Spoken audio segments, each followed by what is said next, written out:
across the board if that was the case. No, that's not, no.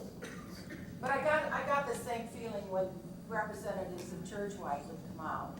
And, you know, Well, I'm a representative of Churchwide, and so is Scott. That's not what we're talking about.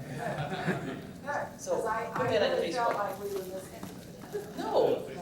But for heaven's sakes, Paul was second career. Right? Yeah.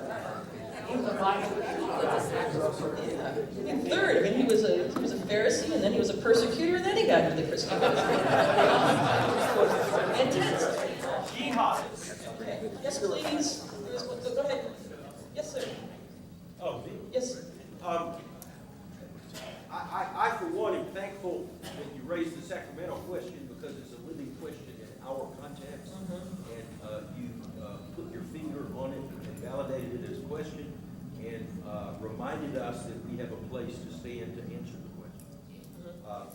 You invite us deeper. So I want to invite you to go deeper. I would like to hear what in your heart is your most fervent hope for this church in the next years, the years to come. Your most fervent hope. In 30 seconds or less. In 30 seconds or less. Well, I think you heard a lot of it last night. My hope is that we're church again, and some of the work that your bishop has done and you embraced in this synod is really huge. There are a lot of compassionate, justice-seeking atheists. How are we different?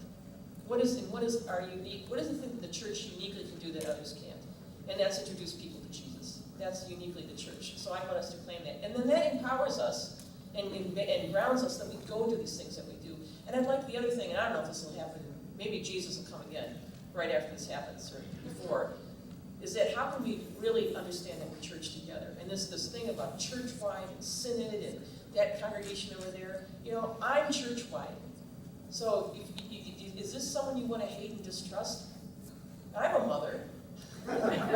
And so how do we break down those barriers? And how do we, when we're up there, Susan Johnson, who's the national bishop for the Canadian Lutheran Church, she asked me just before I started, like the day before, we have regular conference calls. She said, Liz, what are you most afraid of?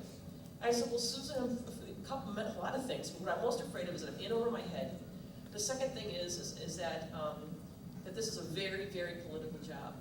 And the third thing is, I don't want to get stuck in a bubble here and believe that what I'm seeing from Chicago, or if we can get a little insular there, is the reality across the church.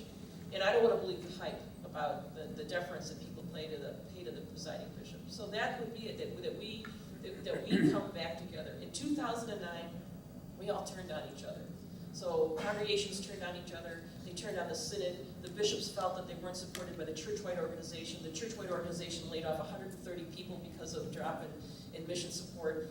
And it was horrible. And so instead of turning to each other and turning to Jesus, we turned on each other. Well, maybe we can turn to Jesus and turn to each other. That's the hope. Thank you.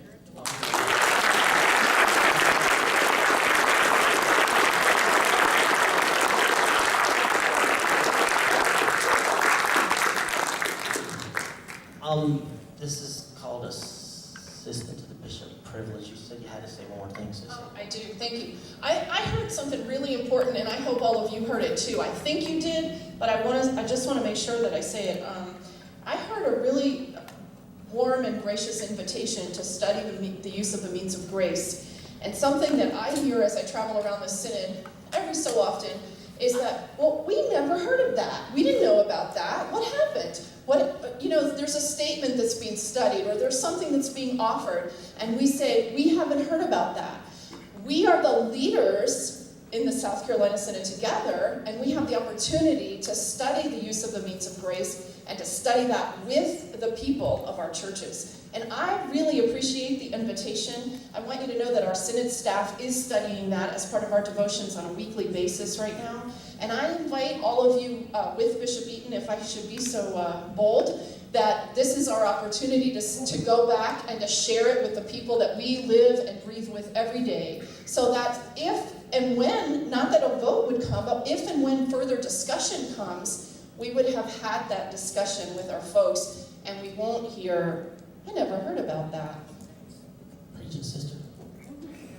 Thank you. Okay.